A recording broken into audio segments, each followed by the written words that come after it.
안녕하세요. 오늘은 요한계시록 18장, 이 장을 좀 깊이 들여다볼까 합니다. 네, 큰 성 바벨론이라고 불리는 어떤 거대한 시스템의 몰락을 다루는 장이죠. 네, 굉장히 극적이요. 맞아요. 시작부터 정말 강렬한데요. 엄청난 권세를 가진 천사가 하늘에서 내려오는데 그 정광이 뭐랄까 온 땅을 환하게 비출 정도라고 하잖아요. 네, 그렇죠. 그러면서 아주 심찬 목소리로 선포를 하죠. 무너졌다, 무너졌다, 큰 성 바벨론이. 이렇게요. 네, 바로 그거죠. 왜 무너졌냐면 그 이유가 이제 귀신들의 처소, 온갖 더러운 영들이 모이는 곳, 가증한 새들의 소굴이 되었기 때문이라고요.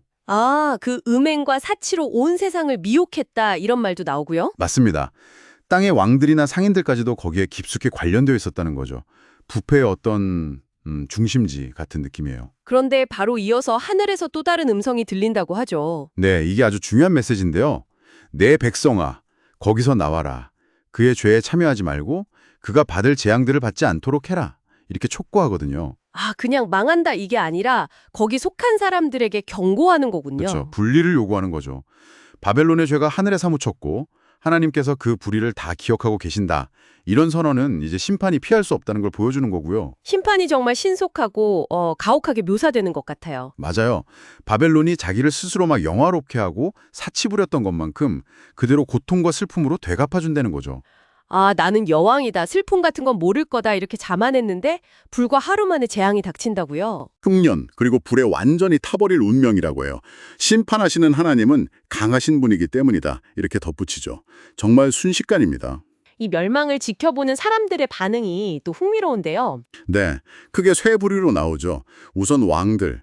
이전에는 바벨론이랑 같이 어울려서 음행하고 사치했지만 이제는 그 불타는 연기를 보면서요. 멀찍이 서서 가슴치고 운다는 거예요. 가까이 가지도 못하고요. 네, 그 심판이 너무 두려워서요. 화이또다 화이또다 큰 성이여 외치면서 한순간에 닥친 파멸에 놀라는 거죠. 과거랑 현재의 태도가 확 달라진 모습입니다. 상인들도 슬퍼한다고요. 상인들은 더 현실적인 이유로 슬퍼하죠. 자신들의 상품을 이제 사줄 사람이 없어진 거예요. 바벨론이라는 거대한 시장이 사라졌으니까요. 그 상품 목록이 대단하던데요. 금, 은, 보석, 진주, 최고급 옷감들. 그렇죠. 향료, 상아, 귀한 목재. 근데 목록 끝에 보면 노예, 심지어 사람의 영혼들까지 있어요. 사람의 영혼까지 상품으로 취급했다는 거네요. 네, 이게 바벨론 시스템의 어떤 비인간적인 탐욕을 아주 잘 보여주는 대목이죠. 물질주의의 극단이라고 할까요? 그러니 그 부의 근원이 사라지니까 당연히 통곡할 수밖에 없겠네요. 네, 공포에 떨면서 울부짖는다고 나와요. 그 바다에서 일하는 뱃사람들이나 선원들, 이런 사람들도 다 마찬가지 반응이고요. 멀리서 보면서 저런 큰 성이 또 어디 있었냐고 탄식하는 거죠. 그런데 땅에서는 이렇게 다들 슬퍼하고 절망하는데 하늘의 분위기는 완전히 반대라고요. 맞습니다. 아주 대조적이죠. 하늘에서는 오히려 기쁨의 외침이 있어요. 하늘과 성도들, 사도들, 선지자들에게 바벨론 때문에 즐거워하라고 명령합니다. 하나님께서 그들을 대신해서 그 억압했던 바벨론에게 심판을 행하셨기 때문이라는 거죠. 네, 그러니까 억눌렸던 사람들의 원한이 풀리고 하나님의 공의가 실현되는 순간으로 보는 거예요. 그 멸망이 정말 최종적이고 되돌릴 수 없다는 걸 보여주는 상징도 나오죠. 네, 힘센 천사가 아주 큰 맷돌 같은 돌을 바다에 던져버리는 장면이요. 그거요. 그러면서 큰 성 바벨론이 이렇게 비참하게 던져져서 다시는 보이지 않을 것이다 이렇게 선언하고요. 그렇죠.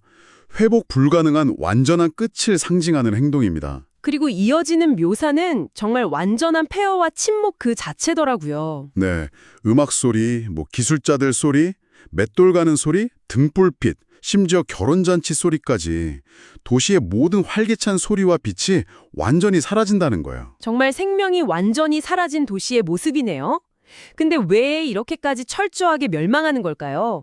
그 이유가 마지막에 나오죠. 네, 명확하게 지적합니다.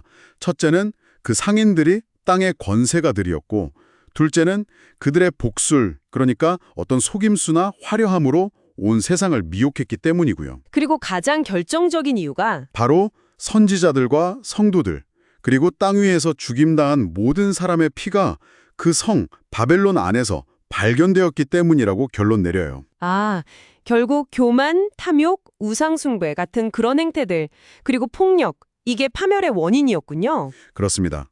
요한계시록 18장은 이 바벨론이라는 상징을 통해서요, 세상에서 아무리 강하고 부유해 보여도 하나님을 대적하고 부패한 시스템은 결국엔 하나님의 공의로운 심판 아래 무너질 수밖에 없다는 걸 아주 극적으로 보여주는 거죠. 그 중심에는 말씀하신 대로 교만, 또 물질주의, 그리고 하나님 대신 다른 것을 섬기는 우상숭배적 모습, 그리고 무고한 피 흘림에 대한 책임이 있다는 거고요. 네. 그래서 땅에서는 부와 권력의 상실을 통곡하지만 하늘에서는 오히려 정의의 실현을 기뻐하는 이 극명한 대조가 우리에게 많은 것을 생각하게 만듭니다. 오늘 저희가 함께 살펴본 이 바벨론의 모습이 어쩌면 지금 우리가 사는 사회 혹은 우리 자신의 삶 속에서는 어떤 다른 형태로 나타나고 있는 건 아닌지 한번 돌아볼 필요가 있겠습니다. 네, 좋은 지적이십니다. 물질적인 풍요나 세상적인 힘을 향한 어떤 끝없는 욕망에 대한 경고 메시지일 수도 있고요. 이 강력한 메시지가 오늘 여러분께는 어떤 의미로 다가오는지 한번 깊이 고민해 보시면 좋겠습니다.